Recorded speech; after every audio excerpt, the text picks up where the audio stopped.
Good evening, ladies and gentlemen. Paul Chamberlain, the Air Force guy, coming to you here this evening, live from Will's Alley Pub and Sports Lounge in Tawnytown, Maryland. Hey, Ron, glad you could join us here this evening. I'm going to kind of go through, because I had somebody actually ask me if I could go through how you're supposed to be de-winterizing your camper. And de-winterizing your camper is much easier than winterizing. By the way, Ron, can you hear me okay?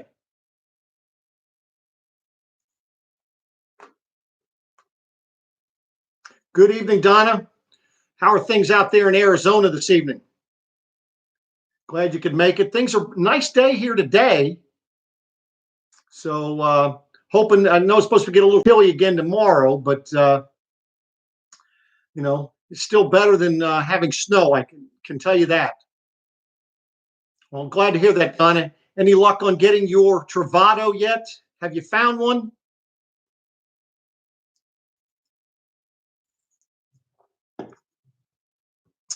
So I'm just going to give it another couple of moments here. I bet the weather out your way is gorgeous. By the way, if you are joining us, let me know who's here, as well as where you are from. There you are, Ron. Glad to see you're back here. So let me go ahead and get started on de-winterizing a camper. It's probably one of the more easy tasks. I think people, maybe think it's going to be really a difficult thing for you. So what you're going to be doing is you're going to connect your camper. You're going to be connecting your camper to water. So city water. You could do this right at your house. I would still recommend that you use your water pressure regulator. You do not want to be overpressurizing that system because it could cause some problems. So be sure, even at the house, I would tell you to go ahead and use your water pressure regulator. Also use your inline water filter. But basically, you're just going to connect that. Now what you're going to want to do, I would say, starting with the closest water source from where you connect your city water hose, that is the faucets you want to turn on. Now you're going to be turning on both hot and cold. Keep in mind that if you winterize properly, your water heater is ready to be used. Okay, if you did winterize properly. If you for some reason you forgot to turn the bypass off on your water heater, you're going to need to turn it so that you can actually use it. You want water to be going into your water heater. So you're going to go ahead and run each spigot until it's running clear. Now it's going to take a little while for that water heater to fill up. Now also, if you winterized it properly, you're going to have some antifreeze in your water heater. So keep in mind that on the hot water side of your spigot, it's going to take longer to clear out your solution, your antifreeze, versus the cold side. Now, once you go ahead, so if you start in the kitchen, then of course you go to your bathroom, you're going to hit your sink and your shower. No need to do the toilet, unless you really want to. Really no need to do that. Then, of course, you're going to want to hit your outside kitchen if you have one, your outside shower. Those are the items you want to hit. Now, when you're done with doing that, at that point, what I would tell you to do is fill up your fresh water tank. Now, hopefully, thermal water heater is going to be the same thing. You're going to need to go ahead and, regardless of the type of water heater that you have, you need to make sure that your bypass is off. So hopefully that helps there. Just run it through until your antifreeze is out of the system. Now, again, once you do that, now what you want to do is you're going to want to put some water in your fresh water tank. And the reason why I tell you to put water in your fresh water tank, and hopefully you did not put any antifreeze in your water, in your fresh water tank. It'll stain it, and you're going to have that taste of that antifreeze for years to come. So I would not recommend that you put in antifreeze in the fresh water tank when you're winterizing. So fill up your fresh water tank, maybe third, half full.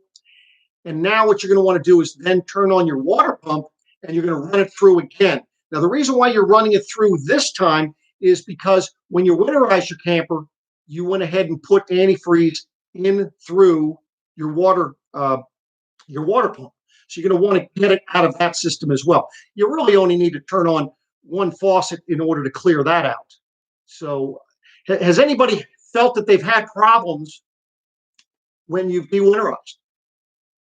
You know, it's very, very simple. I know I just went up just a few weeks ago, had a couple pick up an RV and went up and went through the same task with them.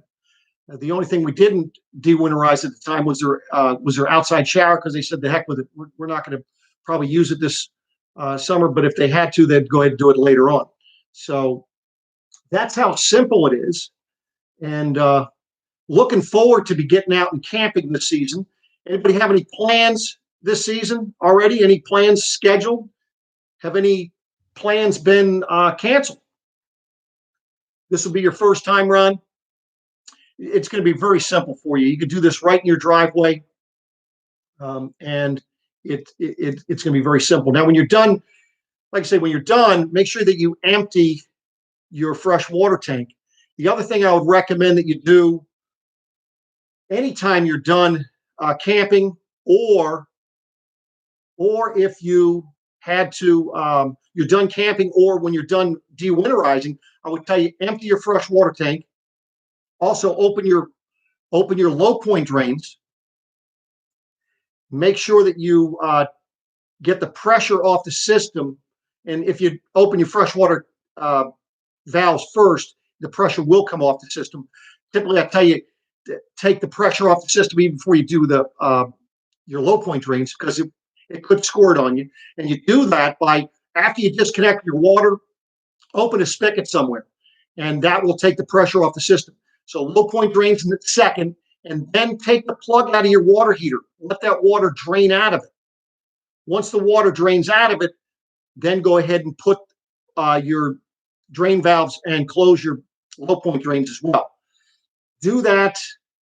Now, when you're camping, leave them open until you get home, and then go ahead and close them. The reason why I tell you to get the water out of your systems is because stagnant water really does start to get pretty stinky and not very well. So no, you don't need to plug the water. The water heater's already plugged in. You didn't have to turn. You wouldn't have to turn it on.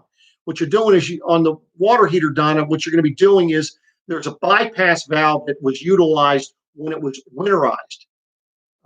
So that's, you just got to make sure that that is actually set up so the water's actually going into your water heater. I know you have the Aldi system in your tab, but it's basically, you're doing the same thing with that. No need to really turn it on at this point, unless you want to go ahead and test your water heater to make sure that everything's working. Be sure that you have water in the water heater before you do that. And this gives you an opportunity checking for leaks. And listen, while you're at it as well, you may want to, at this point, on a nice day, wash your camper. What a lot of people don't understand in this day and age is that you're supposed to be checking your sealants every 90 days. Now, the chances of people doing that slim to nil, but if you could at least check it twice a year, you'd be far better off than most people that don't even check it at all. And what you're going to do is, you wash the camper, and anytime you wash a camper, if you were to go ahead and, once you're done washing it, walk around and check the sealants. Now, you're saying, Paul, what are you talking about the sealants? Talking about anywhere there's a seam on a camper, anywhere there was a hole put in the sidewall, front cap, the rear wall, or the roof. Now, understand that the sealants that you're using on the roof, in most cases, is going to be different than the sealants you're going to be using on your sidewalls. So understand that. Even if you just bought your camper, let's say last fall, and this is the first time you're going to be using it, still inspect the sealants. Now, you might be saying, Paul, what am I inspecting for? You're going to be looking for any cracking, peeling, bubbling, any separation, things of that nature. So those are the things, and that's what I would tell you to do. If you're a fanatic where you go ahead and wash your camper maybe once a month, there's nothing wrong with you inspecting those sealants every time you wash it, because you will head off a lot of problems by doing so. So those are just some of the things that I recommend that you do. But again, make sure that you're using the correct sealants on your camper itself. So, well, that's good, Donna, that they checked all the systems and seals for you. Um, that that's helpful for those of you, and that's the other thing too, is for those of you that uh, maybe your time's more valuable to you. There's nothing wrong with having the dealer do these tasks for you. Be sure that if you ever drop your RV off at a dealer, don't just ask them to do everything. I had a customer do that one time. Make sure that you go ahead and ask them to give them an actual list of things that you want done, because that way there um, you can go ahead and make sure that things are done. You can have things to check on, and you have something to go back for. So that's the key. And the reason why I say that, I had a customer one time. They had a small motorhome. It was the old, I don't know if you all remember the Winnebago Rialta, but they dropped it off at an RV dealer, and they asked them to do everything. Now they called me after the fact, and they said, Paul, I can't believe this dealership didn't do everything that I wanted. I said, well, what'd you want done? They said, I told them to do everything. And I said to her, I said, would you have been happy if they gave you a $3,000 bill? And she said, absolutely not. So that's the key. What is everything? And how can you go back and check on things? So just keep in mind that's some things that you should do. Give them a list of things. Now, for those of you that purchase from me, I do give an RV use and maintenance booklet that breaks things down so that you have a list you can give dealers. For those of you that may not be in position to come out my way, I do have that RV use and maintenance book on Amazon, and you're more than welcome to pick up a version for yourself. So, has this answered your questions for this evening?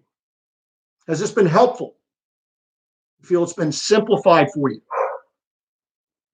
See, the dogs are upstairs. They're excited. I guess somebody's just getting home. I do appreciate all you coming out here and watching. So thanks again. Now listen, next, what I'm going to be doing tomorrow evening is I'm going to be going to kind of back, and I'm actually going to go through tongue weights. I see increasing posts asking, hey, can my vehicle tow this? Can my vehicle tow that?